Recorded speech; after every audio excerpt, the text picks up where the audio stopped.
Auzubillahiminash-shaytanir-rajim. Bismillahir-rahmanir-rahim. Assalamu alaikum students. Today we are going to start chapter number 15, the second part of environmental chemistry, that is water. Last chapter बच्चों हमने देखा था atmosphere से related. आज हम water को study करेंगे. Water की इम्पोर्टेंस, इसकी अक्रेंस, इसकी प्रॉपर्टीज़ और डिफरेंट टाइप्स ऑफ वाटर और उसमें हार्डनेस, सॉफ्टनेस और उनकी रिमूवल के मेथड्स और इसके अलावा वाटर के यूजेस हैं और इफ़ेक्ट हैं पोल्यूटेड वाटर के ऑन नॉर्मल लाइफ, और फिर इससे जो डिजीज़ काज हो रही हैं स्पेशली उनको हम देखेंगे कि कौन कौन से डिजीज़ वाटर के सबब इंसानी सेहत को मुतासर करती हैं.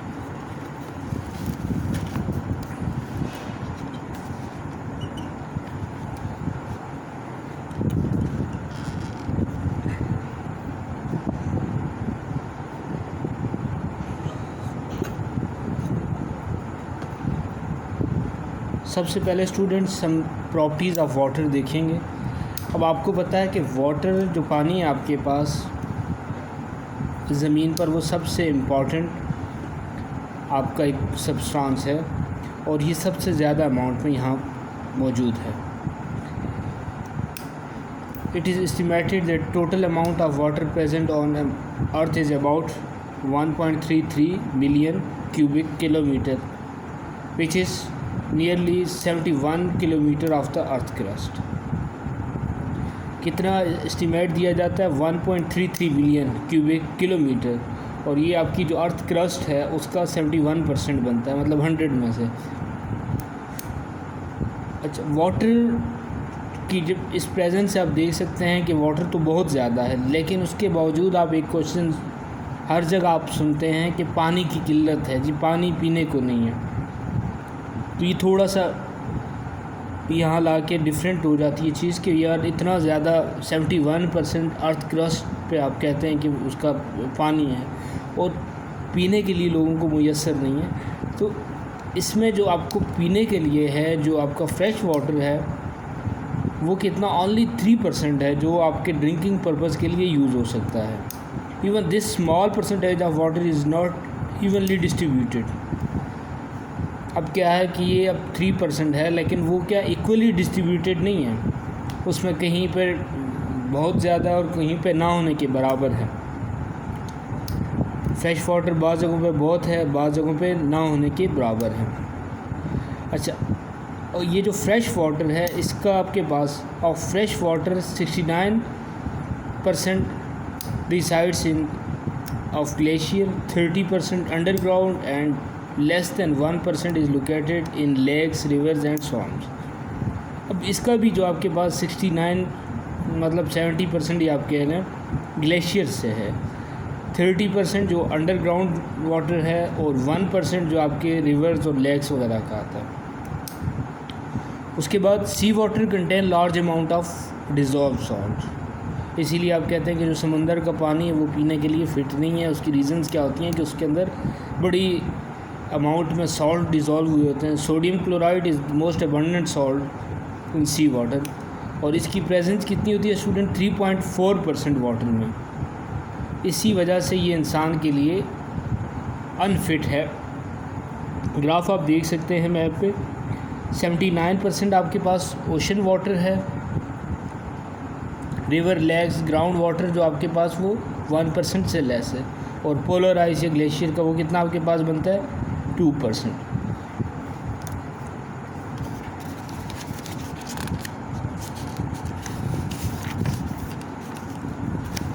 उसके बाद स्टूडेंट्स आपके पास आता है इम्पोर्टेंस ऑफ वाटर. वाटर की इम्पोर्टेंस क्या है आपके लिए? तो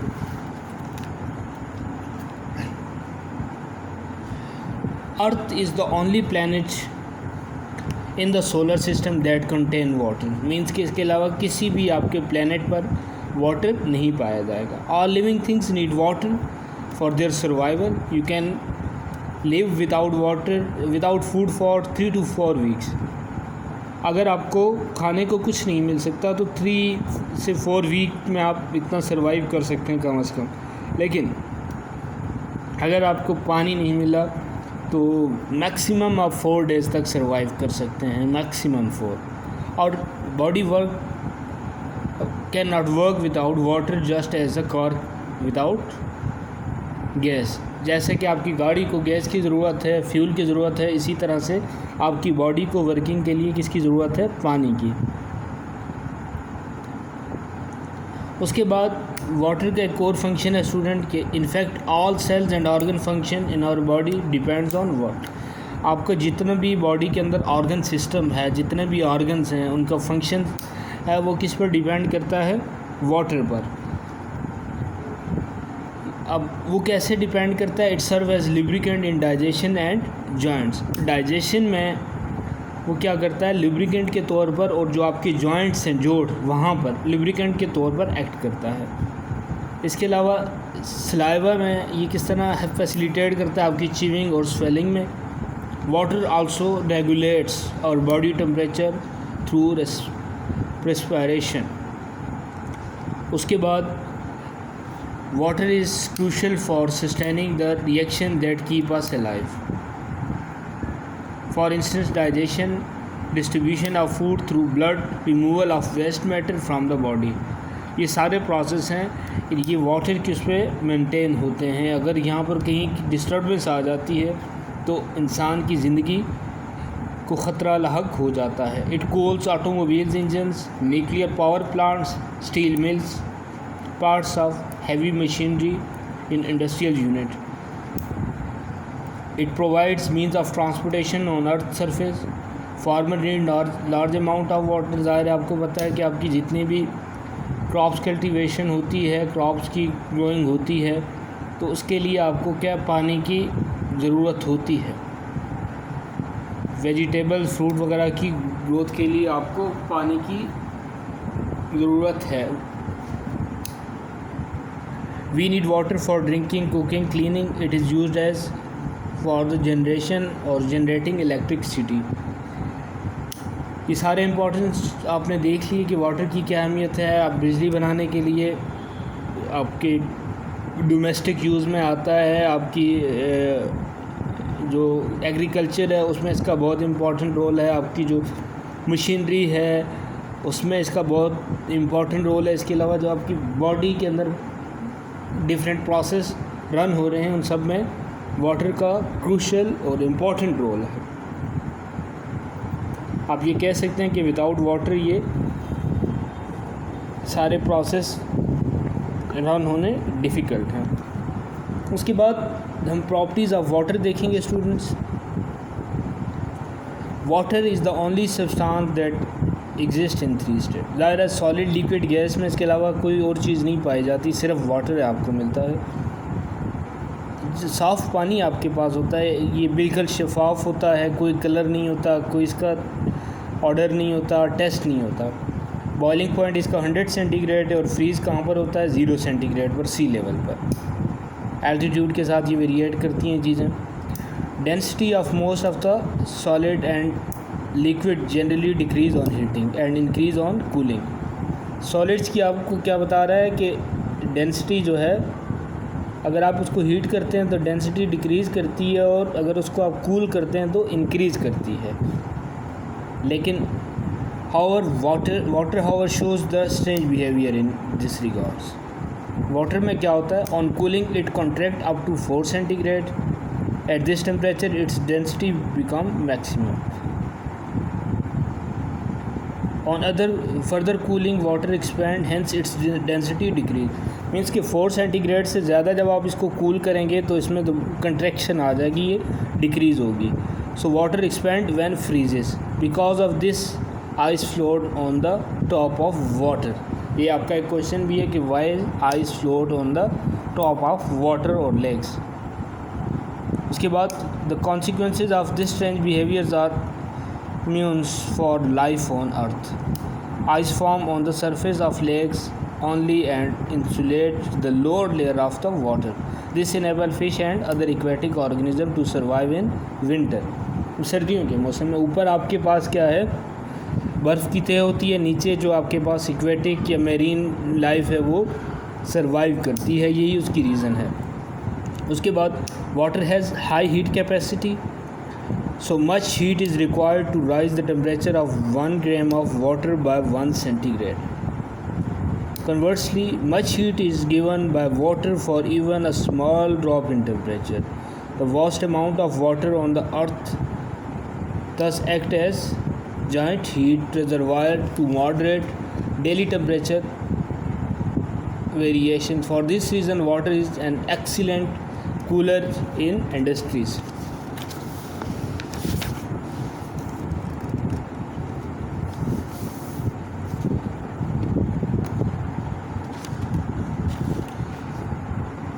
उसके बाद है students, water has high heat of vaporisation, heat of vaporisation इसकी ज़्यादा होती है। अब so large amount of heat is required to evaporate small amount of water. This is of enormous important for us. How large amount of body heat can dissipated by evaporation of small amount of water. This property also count for climate modifying property of lakes and ocean. Thus, in summer, it is cooler near a large water body and then in the interior land areas. Properties आपने देख ली। Water 3 forms में पाया जाता है। ये transparent होता है, odourless है, टेस्टलेस है, 100 पे बॉयल करता है, 0 पे आपके पास फ्रीज़ करता है। अगली आपने देखी थी कि डेंसिटी जो जनरली सॉलिड और लिक्विड के केसेस में होता है कि आप जब उसको क्या करते हैं, हीट करते हैं तो वो डिक्रीज़ होता है, और जब उसकी कूलिंग करते हैं तो वो इंक्रीज़ हो जाता है। लेकिन वाटर में ये बिहेवियर जो है वो डिफरेंट है बच्चों। इसमें होता क्या है कि जब आप इसकी कूलिंग करते हैं तो 4 सेंटीग्रेड तक ये कॉन्ट्रैक्ट होता है उसके, और उस वक्त उसकी जो डेंसिटी है वो मैक्सिमम होती है। फर्दर जब आप जाते हैं इसको मज़ीद इंक्रीज़ करते हैं तो इसकी डेंसिटी क्या हो जाती है, डिक्रीज़ करती है।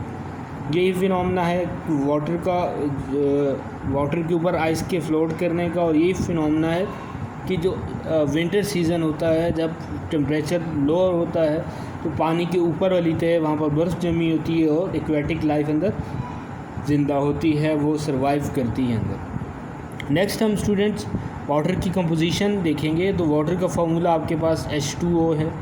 H2O मीन्स कि उसमें हाइड्रोजन और ऑक्सीजन 2 कंपोनेंट हैं। इस इक्वेशन को आप देख सकते हैं कि वाटर को जब आप उसकी हाइड्रोलाइसिस करते हैं, उसको स्प्लिट करते हैं, इलेक्ट्रोलिसिस ऑफ वाटर करेंगे तो हाइड्रोजन और ऑक्सीजन आपके पास जो दोनों इसके एलिमेंट्स थे वो दोनों अलग-अलग हैं आपके पास। Water is normally a poor conductor of electricity. However when electricity is pass through acidified water in voltmeter, water decomposes. General common हालात में आपके पास वाटर क्या है, पुअर कंडक्टर है। लेकिन जब उससे इलेक्ट्रिसिटी पास की जाए थ्रू एसिडिफाइड वाटर, उसको में एसिड इंट्रोड्यूस किया और फिर उसको आप क्या करते हैं, इलेक्ट्रिसिटी पास करते हैं वोल्ट मीटर में, तो वाटर क्या होता है, 2 पार्ट्स में डिकम्पोज हो जाता है, जो ऑक्सीजन और हाइड्रोजन की। यहाँ पर आप देख सकते हैं ऑक्सीजन और हाइड्रोजन गैस दोनों अलग-अलग हैं। एनोड और कैथोड आपके पास हैं। एनोड के ऊपर आपके पास ऑक्सीजन बबल हैं और कैथोड पर आपके पास क्या है, हाइड्रोजन बबल्स हैं। बैटरी अटैच की आपने। This process is called as electrolysis and the reaction can be written as the splitting of water molecule produce double amount of hydrogen as compared to oxygen. This means hydrogen and oxygen in water are in the ratio of 2:1. ज़ाहिर है बच्चों, formula जब आप देखते हैं तो यहाँ से आपको एक चीज़ क्लियर होती है कि हाइड्रोजन 2 है और आपके पास जो ऑक्सीजन है दैट इज़ 1, तो 2:1, 2 हाइड्रोजन 1 ऑक्सीजन आपके पास आएगी। उसके बाद बच्चों आपके पास एक और प्रॉपर्टी है वाटर की, वो एज अ सॉल्वेंट। वाटर को बच्चों आप यूनिवर्सल सॉल्वेंट भी कहते हैं कि वाटर ऑलमोस्ट हर चीज़ को अपने अंदर डिज़ोल्व कर लेता है। ये इसकी एक ऐसी प्रॉपर्टी है जिसकी वजह से वाटर यूनिवर्सल सॉल्वेंट भी कहलाता है। Water is very good at dissolving substance. For this reason natural water such as rain water and ground water is not pure. As the water fall through the atmosphere, it dissolve a little oxygen, nitrogen, carbon dioxide, and dust particle. During thunderstorm, it also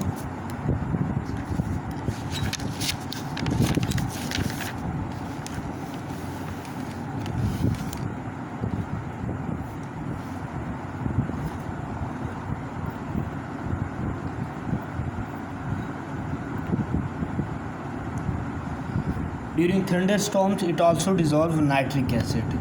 Groundwater dissolves minerals from rocks and soil as it move along or beneath the earth surface. जैसे बच्चों पानी move करके आता है glacier से, जब नीचे आता है पहाड़ों से चलते हुए, तो वो अपने साथ क्या रॉक पार्टिकल, मिनरल्स, सॉइल, इसको साथ अपने डिज़ोल्व करते हुए साथ लेके आता है. Ground water also dissolves many substances from decaying plants and animals. So यही प्रॉपर्टी है कि वाटर बहुत सारी चीज़ों को अपने अंदर डिज़ोल्व कर लेता है, उसी पे ये सारी चीज़ें हो रही हैं. The ability of water to dissolve a wide variety of substances due to its two properties. कौन कौन सी दो प्रॉपर्टी हैं? एक the polarity of water molecules and the ability of water molecule to form hydrogen bonding. ये दो properties हैं बच्चों. एक क्या है, इसकी पोलैरिटी है, और दूसरा हाइड्रोजन बॉन्डिंग है. दो प्रॉपर्टीज़ हैं जिसकी वजह से वाटर क्या करता है, वाइड वैरायटी ऑफ सब्सटेंस को अपने अंदर डिज़ोल्व कर लेता है. कौन सी? The polarity of water molecules और दूसरा ability of water molecules to form. एक पोलैरिटी और दूसरा हाइड्रोजन बॉन्ड बनाने की एबिलिटी है. Water molecules are strongly attracted to ions and polar molecules with each other. Water can form hydrogen bond. If these attractions are strong enough, they overcome the attraction between the molecules or ion of the other substance. In this way, the substance dissolve. ये dissolve होने का इसका process है. Thus, water dissolves substances including wide range of substances. They may be ionic solids, polar substances, and hydrogen bonded compound. उसमें जिनको dissolve कर रहे हैं वो आयनिक सॉलिड्स भी हो सकते हैं, पोलर सब्सटेंस भी हो सकते हैं, या ऐसे भी हो सकते हैं जिनके बीच में हाइड्रोजन बॉन्डिंग होती है. नेक्स्ट है student, water quality is defined by it's physical, chemical और बायोलॉजिकल एंड एस्थेटिकल कैरेक्टरिस्टिक्स. जब बच्चों आप लेबॉर्ट्री में कभी वाटर का टेस्ट करवाते हैं तो उसमें अमूमन आपको कहा जाता है कि लेबॉर्ट्री आपने लेके जाना, तो दो बॉटल्स में आप सैंपल लेके जाते हैं. एक में उसका बायोलॉजिकल जो है एनालिसिस होता है और दूसरी उसमें केमिकली उसको देखा जाता है. तो इसलिए जब भी वाटर टेस्ट करवाया जाता है तो 2 या 3 बॉटल्स में आप उसी के सैंपल लेके जाते हैं. उसमें तीनों डिफरेंट या 2 देखे जाएंगे. केमिकल उसका देखा जाएगा और बायोलॉजिकली स्टडी किया जाएगा, और उसके बाद फिर आपको रिपोर्ट दी जाएगी क्या है ये वाटर जो आप यूज़ कर रहे हैं ये ड्रिंकिंग पर्पज़ के लिए या आपके डोमेस्टिक यूज़ के लिए फ़िट है या अनफिट है.